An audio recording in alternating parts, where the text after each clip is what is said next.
بسم الله الرحمن الرحيم. Ислам онлайн аудио сабактар жинага. Өлүмдү да, өмүрдү да жараткан Аллахтан корк. Аллах Таала ыйык Куранда «Вазаккир, фа инна зикра танфа'ул муъминин». Эскерткин, эскертүү ыймандууларга пайда берет деген. Эскертейин дегеним, ар бир жан татуучу өлүм сааты ар бирибиздин башыбызга келет.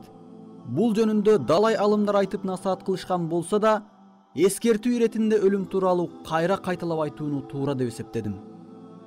Өлүм жөнүндө сөз козгоо атүгүл жөн гана ойлоп коюу адамды сестентип, түркүн түрлүү ойлорго салып коет. Капыстан өлүм жөнүндө ойлоп кетсең, ошол замат башка нерселерди ойлонууга аракет кыласың. Ичиңден мен али жашмын, жашоомдогу аткарып элек максаттарым көп. Азыр өлүш менин планымда жок дегендей мамиле кыласың. Көпчүлүк адамдар өлүмдү кандайдыр бир деңгээлде башкарууга мүмкүн болгон нерсе сыяктуу ойлошот. Тааныштарынын бирөөсү өлсө, аны өлүмүнө себеп болгон нерселерди болтурбай коюуга мүмкүн эле деп себеп издегенге өтүшөт. Эгерде ооруп өлсө, анда туура эмес дарыланды, же убагында көрүнбөдү, же дарыгердин кайдыгерлиги болду деп шылтоо издешет. А эгер кырсыктан өлсө, анда айдоочу катуу айдаган, же алаксып кеткен деп ар кандай себептерге шылтайт. Ошончонун арасынан мунун ичер суусу түгөндү, ажалы келди дегендер чанда жолуктурасың. Кемден кем адам ажалы жетиптир деп тагдырга баш ийбесе, дээрлик баары эле шылтоосун издейт. Бири аттың ушул жолго чыкпай үйдө калганда өлбөйт эле десе, экинчиси күтүүсүз жерден жарык дүйнө менен кош айтышты дегенин угасың. Өлүмдүн келерин эч ким күтпөйт. Өлүм капыстан келет. Өлүмдү күтүп жүрүп жарык дүйнө менен кош айтышкан адамдар саналуу гана. Адамдарды өлүмдөн сороткон нерсе каарлык. Көпчүлүк ойлойт, 80ге чыкканда балдарымдын, небере чөбөрөлөрүмдүн алдында аларга жакшы керез насаат кылып, жуунуп тазаланып, келмемди айтып ак шейшептин үстүнө жан берем деп ойлойт. Бирок жашоодо дайым эле биз ойлогондой боло бербейт. Аллахтын буйругу келсе, анда ажал биздин пландарыбызга карабайт. Аллахтын буйругу ошол замат ишке ашат. Мусулман бир тууганым, сен өзүңө качан өлөм жана кай жерде өлөм деген суроону берип өзүңдү кыйнап убара болбогун. Анткени бул маселе суроого муктаж эмес. Бул иш эчак чечилген жана сөзсүз болот. Сенин өмүрүң канчалык узун болсо да, бул өмүр бир көз ачып жумгандай өтүп кетет. Бирок ар бир адамдын жан дүйнөсүн өйгөн, ар дайым эстеген сайын жүрөккө коркунуч салган, айтылар жообу даяр болгон суроо бар. Бул суроо: сен кандай абалда, кандай ишенимде өлөсүң? Ыйманың мененби же ыймансыз өтүп кетесиңби? Сен бул дүйнөдө өткөндө сени кимдер коштойт, кимдер курчайт? Сен бул жашоодо жараткан Аллах Тааланын өкүм буйруктарына баш ийип жашадыңбы деген суроо. Сен ар дайым бул суроонун жообун өзүңдөн сурап турушуң керек. Эгерде сен өзүңдү ушул суроо менен суракка алсаң, анда жообуна азыртадан даярдык көр. Анткени бул сенин бүткүл тагдырыңды, барар жайыңды аныктай турган маселе. Сен ажалыңдын качан келерин билбейсиң. Ошондуктан сен капыстан келүүчү өлүмгө дайым даяр болушуң керек. Адам өлүмдөн коркуудан алдын, жараткандын алдында кандай абалда барам, кандай абалда жан берем деген сыяктуу ойлор ойлонтуруш керек. Өлүмдөн коркпо, кандай абалда өлөрүңдөн корк. Кайсы абалда өлөрүң жөнүндө азыртадан ойлонуп жүргүн. Анткени акырет сапары өтө жакын. Канчалаган адамдар күнөө кылып жатып жан берди. Канчалаган адамдар азыр жашмын, 60ка чыкканда деле намаз окуп жетишип алам деп жүрүп, 20га чыкпай бул дүйнөдөн кош айтышты. Мен бүгүн ойго батып олтурамын. Көңүлүмдү кайгы муунга толтурамын. Күтүүсүз жетип келчү өлүмдү эстеп, Аллахтын азабынан коркуудамын. Өлүм ак, өлүм чындык, бир күн келет. Жараткан тагдыр жибин койгон ченеп, өмүрдөн бир күн биз да үзүлөрбүз. Өлүмгө дайым даяр болуу керек. Досум, бул дүйнөдө баары жалган. Дүйнөдөн кимдер өтүп, кимдер калган? Алданып бүтпөс арзуу кыялдарга армандуу жандар өттү канчалаган. Бейкапар ойноп күлгөн жандар өттү. Күнөөсү жок наристе балдар өттү. Дүйнөгө түркүк болор ким бар дейсин? Дүйнөнү дүңгүрөткөн хандар өттү. Байлар өттү мал дүйнөсү батпаган. Салган үйүн машинесин мактаган. Ажал жетип өлүм келип турганда, кутулууга эч бир айла таппаган. Жалко өттү, ийилип чырпы калбаган. Дыйкан өттү, эч эмгегинен калбаган. Күнү бүтүп ичер суусу түгөнсө, кутулууга эч бир айла таппаган. жарды өттү, жегенге жатынаны жок. Жалгыз өттү, сүйүп алганга жары жок. Ажал жетсе аяп адам тандабайт. Керек болсо терек кылайт, шагы жок. Тирүүлүктө түрлөп кийим кийерсиң, үйлөрдү салып машинени минерсиң. Өлгөндөн соң ак кепинге оролуп, капкараңгы көргө жалгыз киресиң. Кабырда Мункар Накир периште бар. Өлүктүн ар биринен сурак алат. Амалың бул дүйнөдө жакшы болсо, арачылап азаптан алып калат. Тирүүлүктө жакшы амал кылбасаң, күнөөлөрдөн сен өзүңдү тыйбасаң, жан чыдагыс азапка кабыласың, нәпсиңдин кулдугунан чыга албасаң. Мына ошондо акчаң жардам бере албайт, тууган жарың сага шерик боло албайт, ысыгыңа күйө албайт, сууңа тоңо албайт, байлыгыңдан, бийлигиңден пайда жок, балдарың да арачылап кое албайт. Өлүм келсе, эч ким андан кутулбайт. Аллах Таала ыйык Куранда айтат: "Куллу нафсин заиqatul maut, wa innama tuwaffawna ujurakum yawmal qiyamah, faman zuhziha 'anil nari wa udkhilal jannata faqad faza, wa mal hayatud dunya illa mata'ul ghurur." Ар бир жан өлүмдү татуучу. Кыямат күнү силерге сооп сыйлыктарыңар толук түрдө берилет. Ким тозоктон кутулуп бейишке киргизилсе, анда ал чоң ийгиликке жетет. Чындыгында бул дүйнө жашоосу азгырык, түгөнүүчү гана жыргалчылык.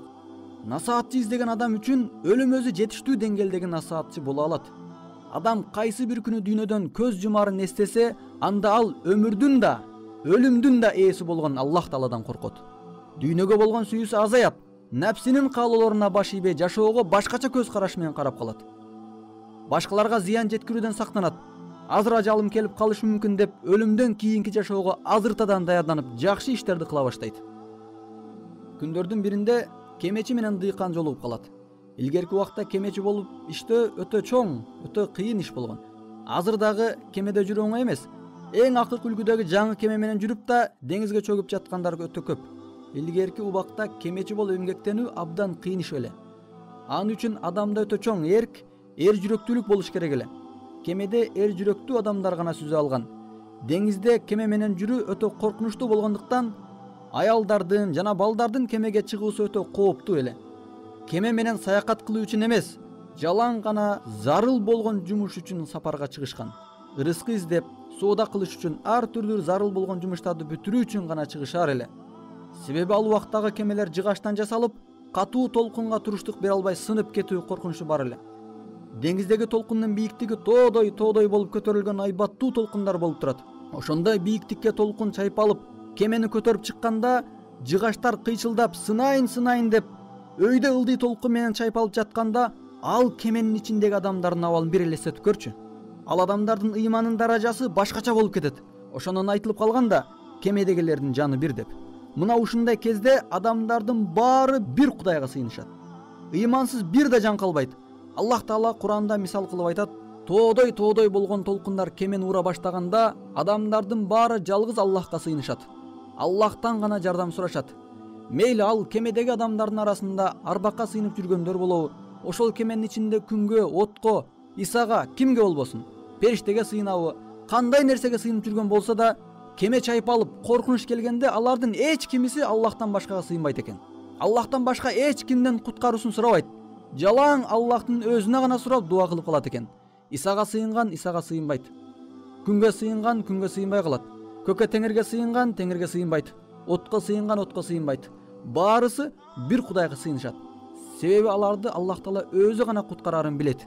Бул кезде арбактар куткарбашын билет. Адам баласы кененчиликте жүргөн кезинде текеберленип, атеисттик кылып, же болбосом ар түрдүү кудайчыларга кайрыла берет экен. Бирок катуу коркунуч келген учурда жалгыз Аллахтын өзүнө гана кайрылып калат. Мына ошондой кооптуу жумуш менен алектенген кемечилердин бири күндөрдүн биринде дыйкан адам менен бирге бир олтуруп сүйлөшүп калат. Ал кемечи жумушу себептүү бир айда 2 жума деңизде жүрүп, калган 2 жума кургактыкта үй бүлөсү менен болот экен. Кемечи дыйкан менен бир дасторкондо олтуруп калып, андан дыйкан сурайт: "Эмне кесип менен алектенесиң?" деп. Ал: "Кемечимин" дейт. Ошондо дыйкан ага: "Сенин акылың жок экен. Сен өзүңдү өлүмгө алып барып жатасың. Эмне үчүн сен кооптуу жумушту кыласың? Сага эмне кургактыкта жумуш табылбай калдыбы? Деңизде жүрүп бир күн толкундардын бири сени жутуп кетсе, сен кантесиң? Сенин аялың, бала чакаң эмне болот? Алардын абалы эмне болот? Сен акылың иштетип көрбөйсүңбү? Атаң кайсыл жакта каза болгон эле?" деп сурайт. Ал деңизчи: деңизде каза болгон эле дейт. Чоң атаң каякта өлгөн? Деңизде. Чындыгында сенин акылың жок экен. Атаң деңизде өлсө, чоң атаң деңизде өлсө, сен эмнеге деңизге чыгып жүрөсүң дейт. Ошондо кемечи дыйкандан сурайт: "А сенин атаң кайсыл жерде өлгөн эле?" дейт. Ал дыйкан: "Менин атам төшөктө жатып өлгөн." "Чоң атаң каякта өлгөн эле?" деп сурайт. "Төшөктө жатып өлгөн" дейт. Ошондо кемечи дыйканга: "Мен айына 2 жума атам, чоң атам өлгөн деңизге чыгып жатсам, мага насаат айтасыңбы? А сен атаң, чоң атаң өлгөн төшөккө күн сайын жатып жүрөсүң го коркпостон" дейт. Чындыгында адам баласы өлбөй кала турган жери жок экен. Деңиздеби, үйдөбү, жолдобу. Ошон үчүн биз алтын төшөккө жатабызбы, күмүш идиш менен тамак жейбизби, баары бир күн өлөбүз. Өлүмдөн кутула албайбыз. Айда жүрсөк да ажал келсе алып кетет. Өлүмдөн качып да кете албайбыз. Аллах Таала ыйык Куранда айтат: "Кул иннал мауталлази тафирруна мин фа иннаху мулaqиkum." Силер качып жаткан өлүм силерге сөзсүз жолугат деп айткан. Эч ким каарлык түгүл, эртеңки күнгө чейин жашаймын деп кепилдик бере албайт. Жада калса 1 мүнөт, 1 көз ирмемден кийин эмне болорун да билбейт. Бирок адамдардын көпчүлүгү куду Аллах Тааладан 80ге чыгасың деп кепилдик алып койгондой жашайт. Бир тууганым, сен өлүмдөн коркпо. Кандай абалда өлөрүңдөн корк. Аллах Таала бизди туура жолго салсын. Өлүмдөн эмес, өлүмдү да, өмүрдү да жараткан Аллах Тааладан корко турган пенделеринен кылсын. Баарыбыздын үй бүлөбүзгө тынччылык жана береке берсин. Ассаламу алейкум ва рахматуллахи ва баракатух.